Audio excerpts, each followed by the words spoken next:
وقد أخذ ميثاقكم إن كنتم مؤمنين وقال النبي صلى الله عليه وسلم فإن الجنة عند رجلها متفق عليه وقال تعالى في شان رسول الله إن الله وملائكته يصلون على النبي يا أيها الذين آمنوا صلوا عليه وسلموا تسليما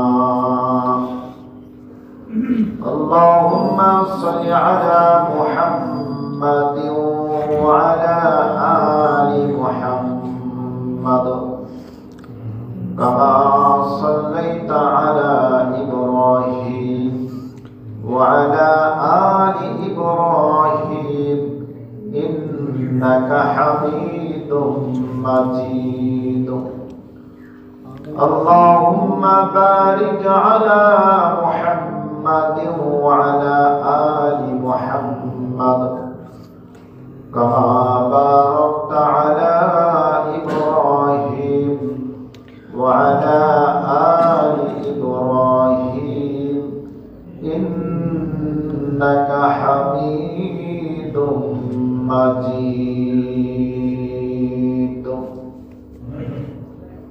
أما بعد الحمد لله رب العالمين সকল প্রশংসা মহান রবের, যিনি আমাদের প্রতি দয়া করে, মায়া করে, মহব্বত করে, অত্যন্ত ভালোবেসে প্রত্যেক জুমার ন্যায় মসজিদে আসার, দুপুর মসজিদ নফল ইবাদত, বিভিন্ন তাসবিহ খুতবা বলা শোনার তৌফিক দান করেছেন।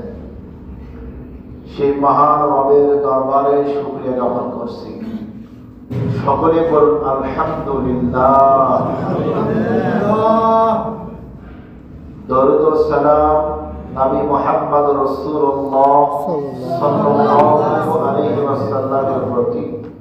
সকলে বলি আল্লাহুম্মা সাল্লি আলাইহি আল্লাহুম্মা বারিক আলাইহি। সম্মানিত উপস্থিতি, আজকে সূরাতুল হাদীদ 7 এবং 8 দুইটা আয়াতে কারিমা তিলাওয়াত করেছি। আল্লাহ সুবহানাহু ওয়া তাআলা তৌফিক দান করিলে সংক্ষিপ্ত সময়ের মধ্যে এই দুইটি আয়াতকে কেন্দ্র করে অন্যান্য কিছু আয়াত যোগ করে আপনাদের মাঝে কিছু কথা উপস্থাপনা করার চেষ্টা করব ইনশাআল্লাহ।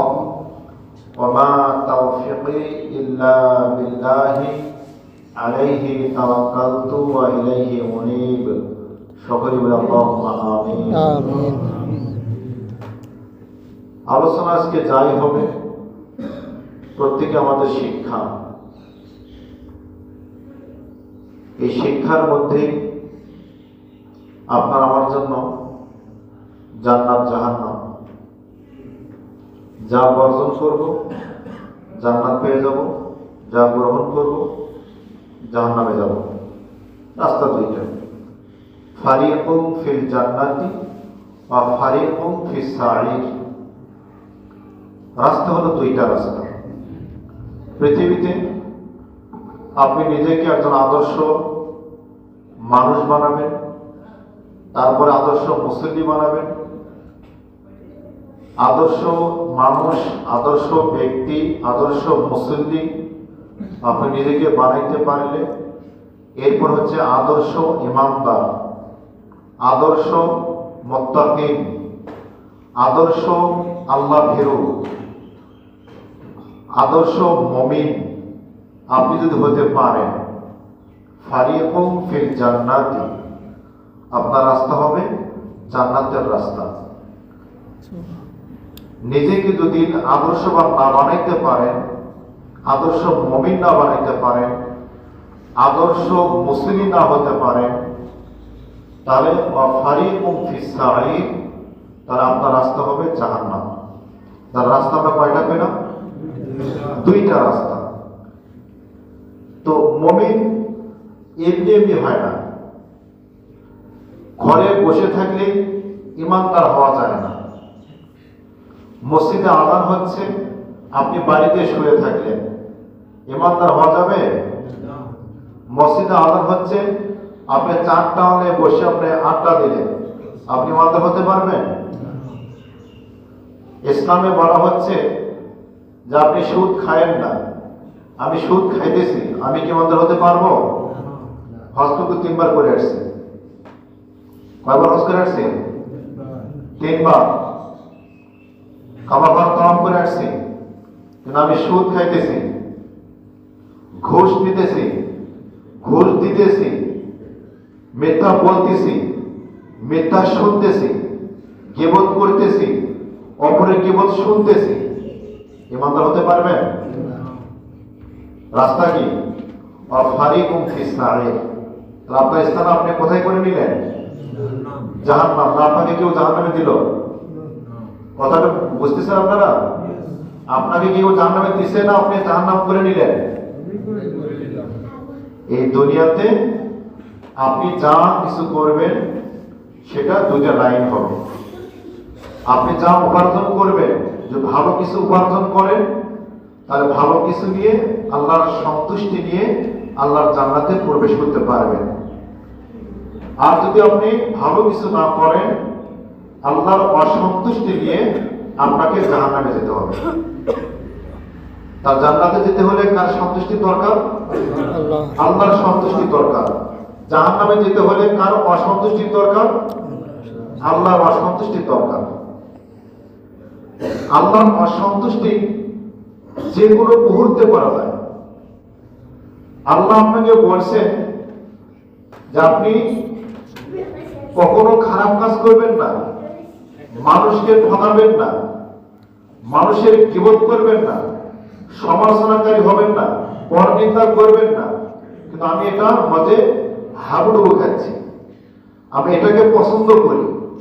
সকালবেলার নাস্তা, ঘুম থেকে উঠে অমুকের সমালোচনা না করলে আমার পেটের মধ্যে ঘুরঘুর ঘুরঘুর করে, ঘুম আসে না, ভালো লাগে না। তাহলে এই যে করলে, এটা করার পরে কি আল্লাহর সন্তুষ্টি পাওয়া যাবে? পাবো কি?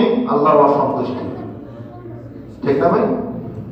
তাহলে আপনি যখনই খারাপ চিন্তা করবেন, খারাপ কিছু ধারণা করবেন, তখনই আল্লাহর অসন্তুষ্টি আপনার উপরে আসবে। আর আল্লাহর অসন্তুষ্টি আসলে তখন আপনার রাস্তা ক্রস। কারণ আগুন পানি দূরে কি এক জায়গায় থাকবে? আগুন আর পানি দূরে কি এক জায়গায় থাকবে? থাকবে না। যদি ধুলো আর বাতাস এক জায়গায় রাখেন, থাকবে কি?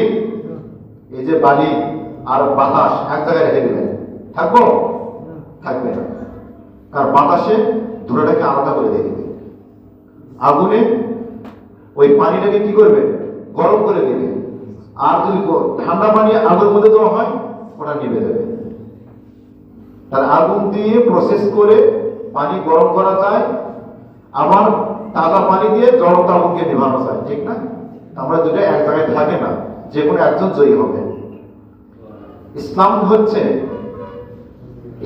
হচ্ছে সেটাই যে ইসলাম সবসময় জয়ী থাকে। বাতিল সবসময় পরাজয় হবে, মিথ্যা সবসময় পরাজয় হবে, সত্য সবসময় জয়ী হবে। কথা বলেন ঠিক কিনা? আর ইসলামের সঙ্গে বিধর্মীদের কোনো সম্পর্ক নাই। সম্পর্ক আছে? ইসলামের সঙ্গে শয়তানের সঙ্গে কোনো সম্পর্ক নাই। কুফরি যে করবে, কুফরির সাথে ইমানদারের কোনো সম্পর্ক নাই। যে পীরের কাছে মাথা নত করবে, মাথা নিচু করবে, সিজদায় করবে, তার সাথে আল্লাহর কোনো সম্পর্ক নাই। ওর সাথে ইমানের কোনো সম্পর্ক নাই। ওর সাথে সম্পর্ক হলো কুফরির সম্পর্ক। কার সম্পর্ক? কুফরির সম্পর্ক। সেজদা পাওয়ার মালিক হচ্ছে একমাত্র মহান আল্লাহ। কে? মহান আল্লাহ, যিনি আপনাকে সৃষ্টি করেছেন। তিনি হচ্ছেন সেজদার মালিক। ওই পীর বাবা সেজদার মালিক নয়। কবর যদি জিয়ারত করতে হয়, রাসূলের কবর জিয়ারত করতে হবে। কার কবর? রাসূলের কবর জিয়ারত। আমরা সেই কবর জিয়ারত না করে আমরা জিয়ারত করি কোথায়? পীরের মাজারে গিয়ে। মাজারে গিয়ে জিয়ারত করলেই নাকি নবীর রওজা গিয়ে জিয়ারত হয়ে যায়। নাউযুবিল্লাহ। এই কি সুবহানাল্লাহ বলবেন? কোথায় মান শেখ সাদি কোরবান দে, কোথায় মান বকরির নাতি? কি ভাই ঠিক না? যারা মাজারে থাকে তারাও তো আপনার মতো একজন মানুষ, মানুষ না? সাধারণ একজন মানুষ। তারা একজন আলেম, আর তারা হচ্ছে, তিনি হচ্ছেন আল্লাহর নবী। নবীর সাথে আমাদের কোনো সমাবেশ হবে যে উনিও নবী আমিও নবী, ওনারও যে কাজ আমি একই কাজ করবো, হবে কি? এটা হবে না। আলেম আলেমই, সাধারণ ব্যক্তি সাধারণই, নবী নবী, আল্লাহ আল্লাহর মতনই। ঠিক কিনা ভাই? এখন আমরা যদি বলি ইয়া রাসূলুল্লাহ, জিকির করলাম, কোনো কিছু মনে হলো, ইয়া রাসূলুল্লাহ তুই জানোস, কি বলি? হ্যাঁ, রাসূল কি জানে?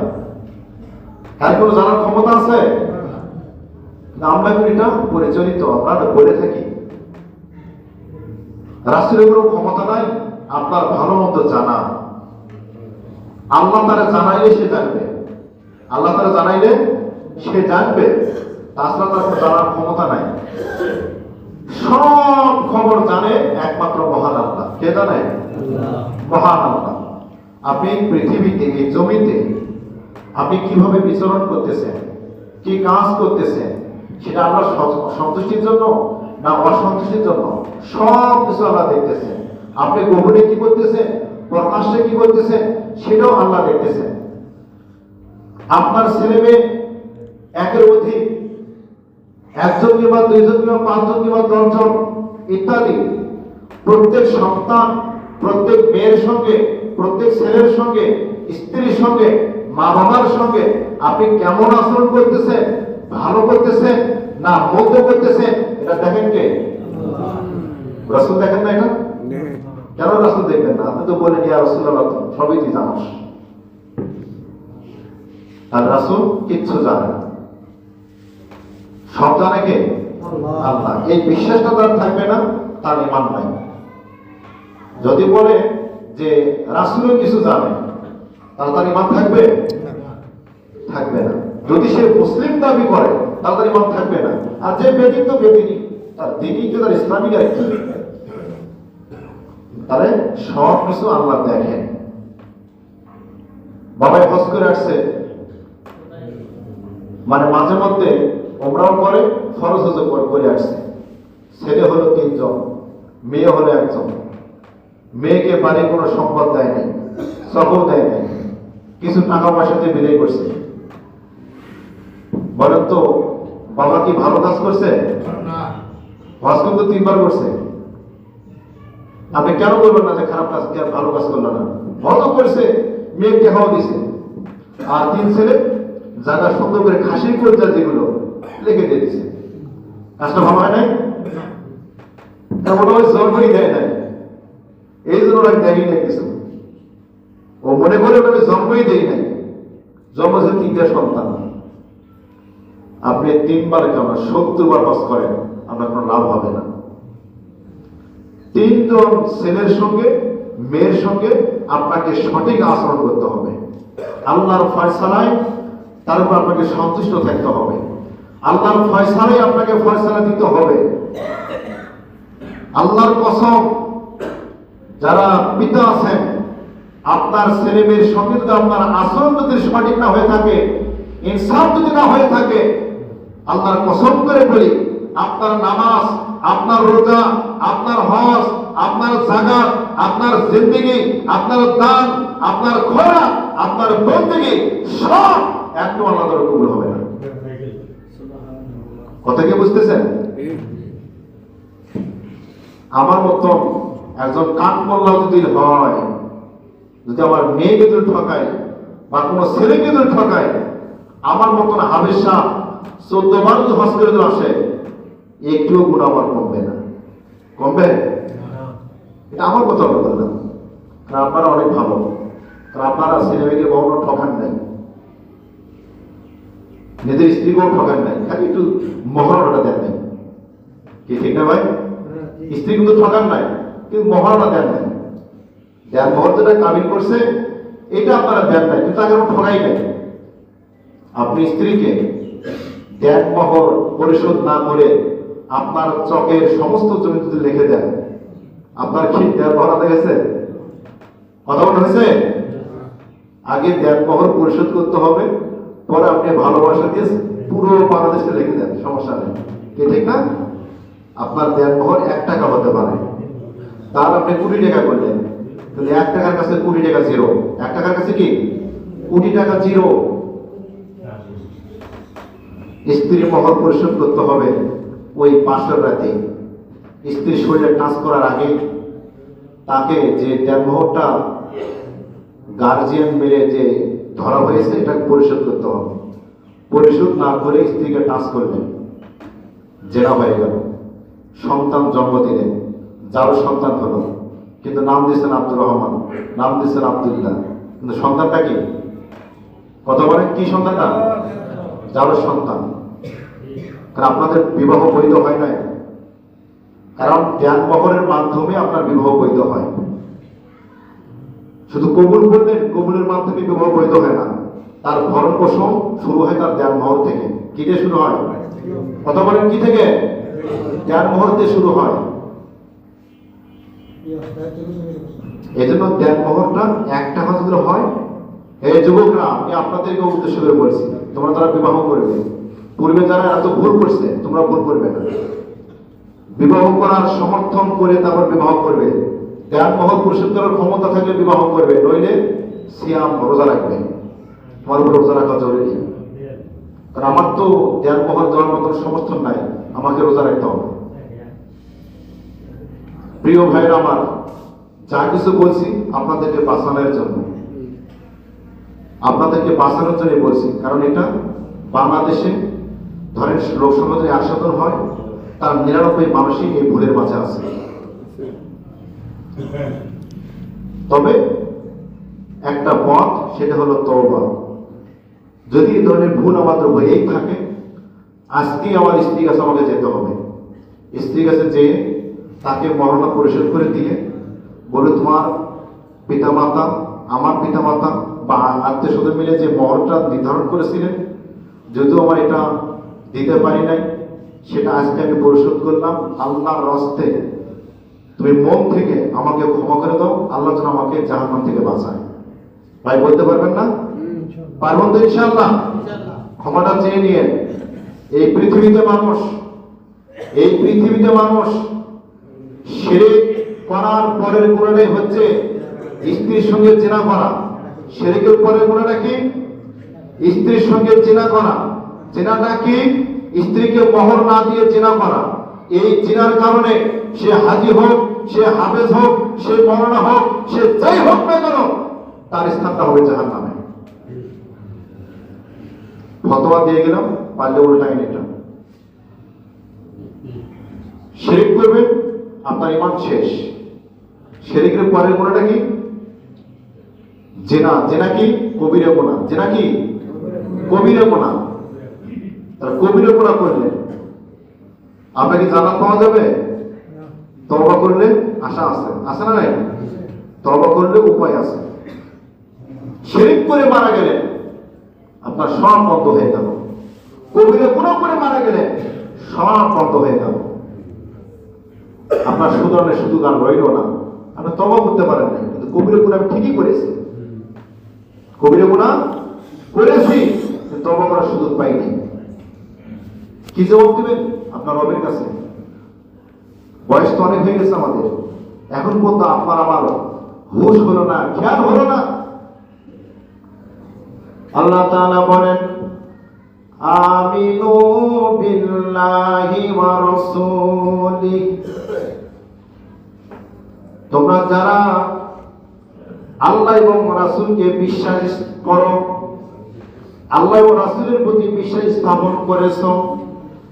আমিনু বিল্লাহ, তোমরা যারা ঈমানদার আল্লাহর প্রতি বিশ্বাস স্থাপন করেছো এবং রাসূলের প্রতি বিশ্বাস স্থাপন করেছো। ওয়া আনফিকু, তোমাদেরকে তোমাদের পিতা মাতার কাছ থেকে যে তোমরা উত্তরাধিকারী হয়েছো সেই সম্পদ থেকে তোমরা ব্যয় করো। কি করতে হবে? ব্যয় করতে হবে।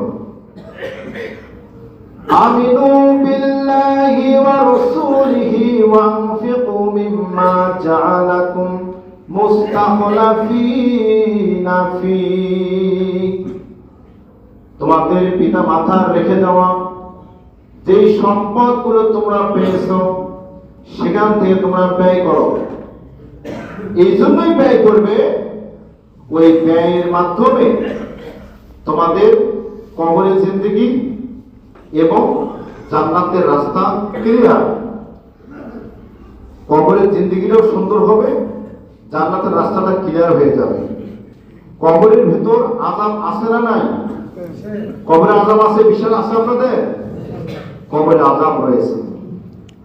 আপনি আল্লাহর রাস্তায় ব্যয় করবেন, দান করবেন। দান করার নামই হচ্ছে ব্যয়, খরচ করার নামই হচ্ছে ব্যয়। খরচ করার নামই হচ্ছে দান, দান করার নামই হচ্ছে খরচ। কথা কি বুঝতেছেন? আপনার হাতে যাই কিছু আছে এটাকে অন্যের হাতে দিয়ে দিলেন, এটা নাম কি? খরচ। মানে আমার তো আর নাই, আমি এটা তার দান করলাম, তার কাছে ব্যয় করলাম, তাকে দিয়ে দিলাম। ব্যয় মানুষ অনেক কিছু মধ্যে করতে পারে, বিনিময়ে করতে পারে, এক ক্যালিডও করতে পারে, তারা কি পারে না? আপনি ব্যয় করলেন, এটা আপনার কাছে মাইনাস করলেন। আপনার কাছে আছে 5 টাকা, আপনি 3 টাকা ওকে দিয়ে দিলেন, খরচ হলো কয় টাকা? 3 টাকা। আর রইল কয় টাকা? 2 টাকা। কিন্তু আমি তার কাছে কোনো জিনিস কিন্তু নেই নাই, বেশি কিছু আমার তো মালিক, আমি 5 টাকার মালিক, আমি 3 টাকা তারা দিয়ে দিছি, কিচ্ছু নেই নাই, কিন্তু ওটাই আমার খরচ, তাকে দিয়ে দিছি। খরচ করে আমি সেটা কি করলাম? আমি জান্নাত পাওয়ার জন্য একটা মাধ্যম করে রাখলাম। এই খরচটা হলো জান্নাতের মাধ্যম। যারা বাংলাদেশে আছেন, সৌদি আরবে যারা যাবেন, ইন্ডিয়াতে যারা যান, এই বাংলাদেশের টাকা দিয়ে ওই পাশে কোনো খরচ করা যায় না। খরচ করা যায় এই পাশে দিয়ে সেটা রুপি বা রিয়াল নিয়ে যেতে হয়, তাহলে ওটা খরচ হয়। তো আখেরাত জিন্দেগিটা হচ্ছে এরকম, আপনি এই পাশে খরচা করবেন, ওই পাশে ব্যয় করবেন, মানে ব্যবহার করবেন। এই পাশে খরচা করলে ওই পাশে ব্যবহার করবেন, আর এই পাশে খরচা না করলে ওই পাশে আপনি ব্যবহার করতে পারবেন না, শূন্যস্থানে থাকবেন। এই পৃথিবীতে এমন ব্যক্তি আল্লাহ তাআলা বানাচ্ছেন যার গাড়ি নাই, যার বাড়ি নাই, কোনো কিছু নাই। আছে না? এরকম লোক, বাড়িও নাই, গাড়িও নাই, কিচ্ছু নাই। এমন লোক আছে বাড়ি গাড়ি অটোরিকার অভাব নাই, ঠিক না ভাই? ঢাকা শহরে যা দেখেন কত ছেলে মেয়েরা রাস্তাঘাটে, এই যে শীত গেল, শীতের ভেতর তারা রাস্তার মধ্যে শুয়ে আছে, কেউ নেই। প্রিয় বন্ধুরা আমার, আপনার সম্পদ আপনার পূর্বসূরি থেকে যেভাবে আসছে, যারা ব্যয় করছে তারা হবে লাভবান, যারা ব্যয় করে নাই, হালকিপ্টের মতন শক্ত করে ধরে রয়েছে, তারা ক্ষতিগ্রস্ত হবে, তারা লাভবান হতে পারবে না। এজন্য সম্পদ আল্লাহ আপনাদেরকে যা দিয়েছে তা থেকে আপনারা ব্যয় করবেন। ব্যয়টা 2 রকম হয়, একটা হলো আল্লাহর সন্তুষ্টির জন্য ব্যয়, আর একটি হলো শয়তানকে সন্তুষ্ট করার জন্য ব্যয়। ব্যয় কয়টি? 2টি। একটা হলো শয়তানের লাইনে, একটা হলো আল্লাহর লাইনে। যেটা আল্লাহর জন্য হবে সেটি হলো আল্লাহর সন্তুষ্টি, যেটা হবে আপনার অহেতুক খরচ এটা হবে শয়তানের সন্তুষ্টি। কথা কি বুঝতেছেন? চলে আসুন, আল্লাহ তাআলা বলেন যে তোমাদের খরচাটা এরকম হবে। আমরা খরচাগুলো কয়েক রকম বুঝি। মসজিদে দান করলাম, এটাও দান। আমরা মানুষকে খাওয়াই দিলাম, সেটাও দান। একজন মানুষকে আমরা ঘর করে দিলাম, সেটাও দান। একজনের শরীরে কাপড় নাই, কাপড় করে দিলেন, সেটাও দান। একজন মানুষ চিকিৎসার কোনো ব্যবস্থা নাই, তার চিকিৎসার ব্যবস্থা করে দিলেন, সেটাও দান। কথা বলছেন? এটাও দান। এগুলো হচ্ছে সব থেকে উত্তম কাজ। এখন যদি আপনি মনে করেন যেহেতু আমি আরেকটা খরচা করবো, কি খরচা? যে আমার বাবা মারা গেছে, আমি এটা 40 করবো, 40 করবো, এটা তো খরচা করা আল্লাহ আমাকে হুকুম দিয়েছে, কারণ এখানে তো বাজারঘাট বিভিন্ন ইত্যাদি হবে, আমি 40 করে দেব। আমার প্রশ্ন হলো যে আপনার 40-এ কেন, আপনি 50 করে দেন, তাতে আমার কোনো আপত্তি নাই। সেটা কেন করবেন? আপনার উদ্দেশ্যটা কি, নিয়তটা কি? যে হুজুর আমার নিয়ত হচ্ছে আমার বাবার সম্পদ রেখে গেছে অনেক কষ্ট করে, আমার বাবার জন্য এই খরচাটা করলে আল্লাহ আমার বাবাকে জান্নাতে দিয়ে দিবে, মাফ করে দিবে। কি ভুল বললাম? কথা ভুল বলছে কি? এই জন্যই আমি খরচাটা করেছি। সাপোজ আজকে আপনি 5 কোটি টাকা খরচা করে বাবার জন্য আপনি খরচা করে দিলেন, আজকে তিনি মুক্তি হয়ে গেল, আগামীকাল কি হবে আপনার বাবার? আগামীকাল বিপদে পড়বে না? আগামীকাল বিপদে পড়বে। যেমন আমাদের দেশে বর্তমান জান্নাত বেচা কিনা হইতেছে, জান্নাত বেচা কিনা হচ্ছে, রাজনৈতিক দলেরা জান্নাত বেচা কিনা করতেছে। মনে করেন প্রধান রাজনৈতিক দল বলেন, বিরোধী দল রাজনৈতিক দল বলেন, মানে যেই বলতেছে যে আমার এই মার্কায় ভোট দিলে তুমি জান্নাতে যাবে, এই মার্কায় ভোট দিলে তুমি জাহান্নামে যাবে। সে বলতেছে না, এই মার্কায় ভোট দিলে তুমি জান্নাতে যাবে, এই মার্কায় ভোট না দিলে তুমি জাহান্নামে যাবে। আমি এখন এগুলো চিন্তা ভাবনা করে দেখলাম, আর মনে মনে ভাবতেছি যে বাংলাদেশে একটা এলান করে দেওয়া দরকার। যতগুলো মসজিদ আছে, যতগুলো মাদ্রাসা আছে, সবগুলো দরজা লাগাইতে হবে এবং হাজার পাওয়ারে তালা মারতে হবে। কেন তালা মারতে হবে? কারণ নামাজ রোজা দিয়ে যেহেতু জান্নাত পাওয়া যাচ্ছে না, জান্নাত যেহেতু একটা ভোটের মাধ্যমে কিনা বেচা কিনা হচ্ছে, তার এই নামাজ রোজার কোনো দরকার নেই। কি কথা বলেন আপনারা? দরকার আছে? নামাজ রোজার দরকার নেই। বর্তমান সমাজটা, মানুষের ব্রেনটা এমন ভাবে ধরাই পড়তেছে, কোনটা ভালো কোনটা মন্দ এই বোঝার ক্ষমতাই আপনাদের নেই। প্রিয় ভাইরা আমার, বোনেরা আমার, আমি আপনাদের উদ্দেশ্যে বলছি, আল্লাহর সন্তুষ্টি ছাড়া, ইবাদত ছাড়া, আল্লাহর গোলামি ছাড়া আপনি ভোট দিয়ে আপনি জান্নাত পাবেন না। আর যদি ভোট দিয়ে যদি জান্নাত পান, তাহলে নামাজ পড়তে তো দরকারই হচ্ছে না, হচ্ছে কোনো দরকার হচ্ছে না। তার মানে আপনাকে বুঝতে হবে, আল্লাহ তাআলা বলেছেন মিনাল জিন্নাতি ওয়ান নাস, জিনদের মধ্যে শয়তান রয়েছে, মানুষদের মধ্যে শয়তান রয়েছে। যে আপনাকে বলবে এ ভোট দিলে তুমি জান্নাতে যাবে, ওই মার্কায় ভোট দিলে তুমি জাহান্নামে যাবে, তখন তোমাকে বুঝতে হবে এর মতন ধোঁকাবাজ, এর মতন বাটপার, এর মতন শয়তান আর পৃথিবীতে কেউ নেই। সব থেকে ধোঁকাবাজ ওই ব্যক্তি যে আপনাকে মিথ্যা পথে, মিথ্যা কথা বলে আপনাকে অন্য পথে নিয়ে যায়। আপনার ভোট আপনি দিবেন। আপনার ভোটটা কি? পবিত্র ভোট। কি ভোট? পবিত্র। এই ভোটটা আপনি কোথায় ব্যয় করবেন? এই ব্রেনটা আপনার আছে। যাকে দিয়ে ইসলামের কাজ হবে, যাকে দিয়ে দেশের কাজ হবে, যার মাধ্যমে ইসলামী শাসন চলে আসবে, যার মাধ্যমে মদিনার ইসলাম চলে আসবে, আপনি তাকে তো সমর্থন করবেন। আপনি যদি বলেন যে না, মূর্তির সাথে আমার সম্পর্ক আছে, তাহলে তো হলো না। প্রথমেই বলছি যে মূর্তির সঙ্গে কোনো মুসলমানের কোনো সম্পর্ক নাই, মূর্তির সঙ্গে কোনো মুমিনের সম্পর্ক নাই, ওই ভোটের সঙ্গে জান্নাতের কোনো সম্পর্ক নাই। জান্নাতের সম্পর্কই হচ্ছে একমাত্র আল্লাহর সন্তুষ্টি। কার সন্তুষ্টি? আল্লাহর সন্তুষ্টি।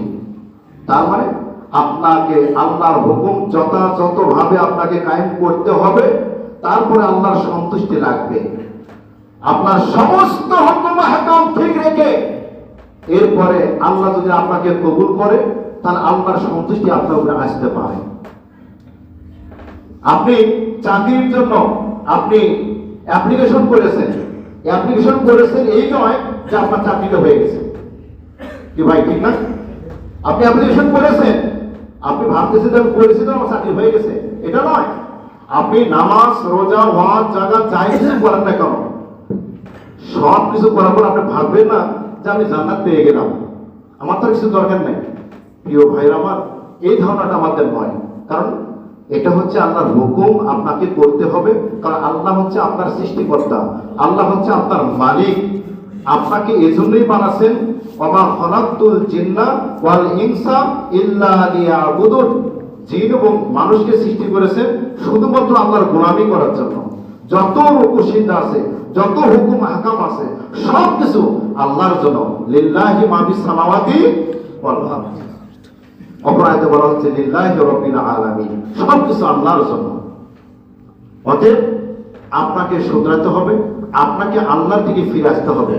নিজেকে যদি আপনি পরিবর্তন না করেন, তাহলে পৃথিবীর মানুষ আপনাকে পরিবর্তন করতে পারবে না। আপনি যদি পরিবর্তন হন, আল্লাহ আপনাকে পরিবর্তন করবেন। বললেন সূরাতুর রাদে 11 নম্বর আয়াতে, ইন্নাল্লাহা লা ইউগাইয়িরু মা বিকাওমিন হাত্তা ইউগাইয়িরু মা বিআনফুসিহিম। আমি কোন অবস্থাতেই জাতির অবস্থা, কোন মানুষের অবস্থা আমি পরিবর্তন করি না, যে পর্যন্ত না তারা নিজেরা নিজেদেরকে পরিবর্তন করে। অতএব আপনি যদি ভালো দিকে যান, আল্লাহ আপনাকে ভালো দিকে নিয়ে যাবে। আপনি যদি মন্দ দিকে যান, তাহলে মন্দ দিকে আপনাকে নিয়ে যাবে। যা চাইবেন আপনি, সেটাই আল্লাহ করবে। পরিষ্কার? শিক্ষিত লোকের জন্য, জ্ঞানী লোকের জন্য ইশারা নীতি যথেষ্ট। আমি শুধুমাত্র একটি আয়াতকে কেন্দ্র করে এই ভূমিকাটা আপনাদের মাঝে উপস্থাপনা করলাম। মেইন আলোচনা আমরা যেতে পারি নাই, সময় শেষ। যাই হোক, আল্লাহ সুবহানাহু ওয়া তাআলা আজকের খুতবার উপর আমাদেরকে আমল করার এবং পরিবর্তন হওয়ার আল্লাহ তাআলা তৌফিক দান করেন। সকলে বলে আল্লাহুম্মা আমিন। ওয়া আখির দাওয়ানা আলহামদুলিল্লাহি রাব্বিল আলামিন।